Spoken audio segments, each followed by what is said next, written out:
Hi అండి. ఈరోజు నేను మీకు ములంకాడ కర్రీ అనేది చేసి చూపిస్తున్నాను. మసాలా ములంకాడ కర్రీ అనేది నేనైతే ఈ స్టైల్లో చేసి చూపిస్తున్నానండి. టేస్ట్ అయితే చాలా బాగుంటుంది. ఇది మనకి చపాతీ అలాగే రైస్ బిర్యానీలోకి అయితే చాలా బాగుంటుంది. మీరు కూడా ఒకసారి అయితే తప్పకుండా ట్రై చేయండి. ముందుగా మనం మిక్సీ జార్లోకి ఒక హాఫ్ స్పూను ధనియాలు వేసుకోవాలి. అలాగే ఒక హాఫ్ స్పూను జీలకర్ర వేసుకోవాలండి.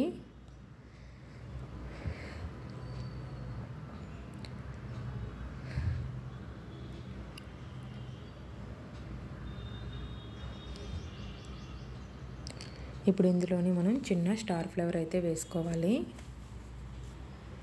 చిన్నది సరిపోతుందండి. మసాలాలన్నీ కూడా లైట్గా వేస్తున్నాను.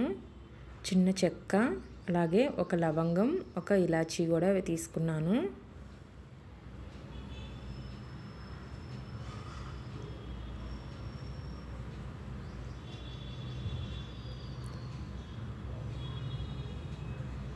ఇప్పుడు ఇందులో అల్లం వెల్లుల్లి కూడా వేసుకోవాలి.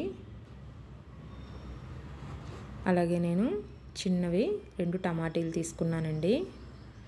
అలాగే పెద్ద సైజు ఉల్లిపాయ ఒకటి తీసుకున్నాను.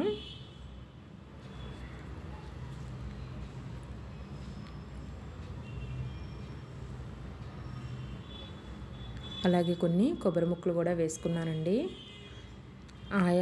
ఆయాసం అది ఎక్కువగా వస్తూ ఉంటుంది కదండి.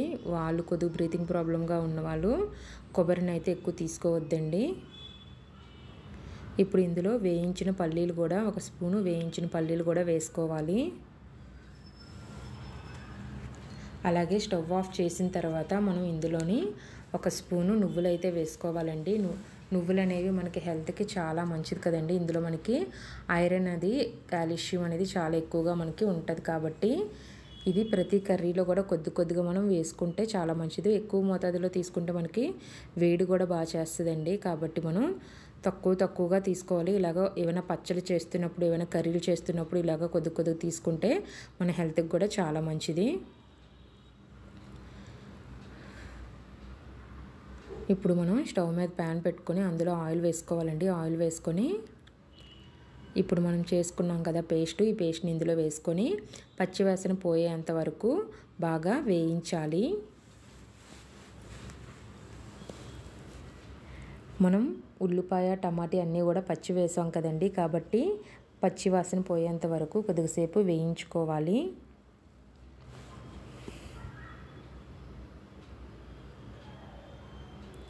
ఇప్పుడు ఇందులో సరిపడినంత సాల్ట్ కూడా వేసుకొని మళ్ళీ కలుపుకోవాలండి.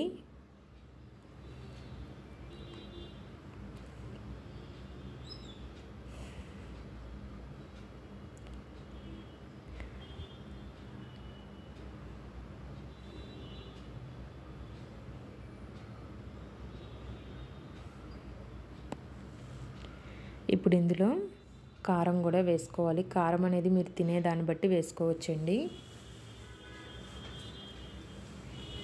నేనైతే ఇక్కడ 3 స్పూన్లు కారం అయితే వేసుకున్నాను.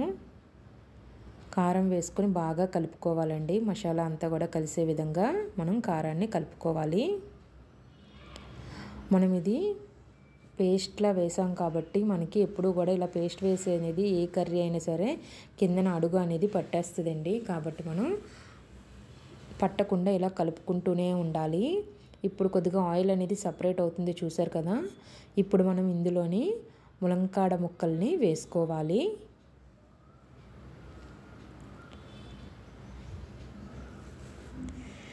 ఫ్రెష్గా ఉన్న ములంకాడ ముక్కలు అయితే మనకి కర్రీ టేస్ట్ అనేది కూడా చాలా బాగుంటుందండి. మీరు కూడా ఒకసారి అయితే ఈ కర్రీని అయితే తప్పకుండా ట్రై చేయండి. మీకు కూడా నచ్చుతుందని అనుకుంటున్నాను. ములంకాడ ముక్కలు వేసిన తర్వాత 2 నిమిషాలైనా సరే మనం బాగా వేగనిచ్చుకోవాలండి.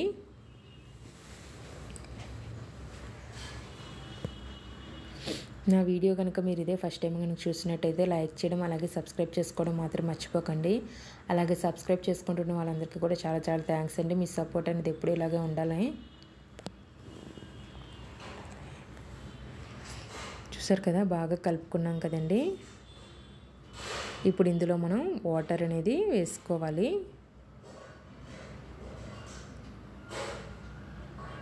ఇప్పుడు ఇందులో మనం ములంకాడ ముక్కలు మునిగేంత వరకు వాటర్ వేసుకొని ఒకసారి అయితే బాగా కలుపుకోవాలండి. బాగా కలుపుకొని మూత అయితే పెట్టుకోవాలి. మూత పెట్టుకొని మధ్య మధ్యలో మూత తీసుకొని చూసుకుంటూ కలుపుకుంటూ ఉండాలండి.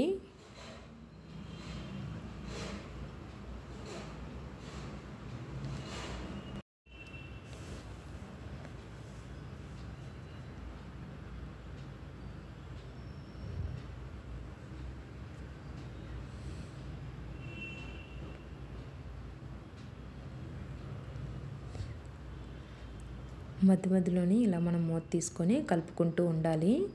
కొద్దిగా ఆయిల్ సపరేట్ అయ్యేంత వరకు ఉంచుకొని మనం స్టవ్ అనేది ఆఫ్ చేసుకోవాలండి. మనకి గ్రేవీ ఎంతవరకు ఉండాలో, మరీ చిక్కగా లేదా కొద్దిగా పలచగా ఉండేటట్టుగా చూసుకుంటే దాన్ని బట్టి మనం స్టవ్ అనేది ఆఫ్ చేసుకోవాలి. చూసారు కదా, ఆయిల్ అనేది మనకి సపరేట్ అయింది. ఇప్పుడు మొత్తం అంతటినీ కూడా ఒకసారి బాగా కలుపుకుందామండి. బాగా కలుపుకొని మనం స్టవ్ అనేది ఆఫ్ చేసుకుంటే మన ములంకాడ కర్రీ అనేది రెడీ అయిపోయినట్టే. ఈ వీడియో మీ అందరికీ నచ్చిందని అనుకుంటున్నానండి. నచ్చితే లైక్ చేయడం, అలాగే సబ్స్క్రైబ్ చేసుకోవడం మాత్రం మర్చిపోకండి. అలాగే ఇంకొక మంచి వీడియోతో నేను మళ్ళీ మీ ముందుకు వస్తాను. అప్పటి వరకు చూస్తూనే ఉండండి. Thank you for watching.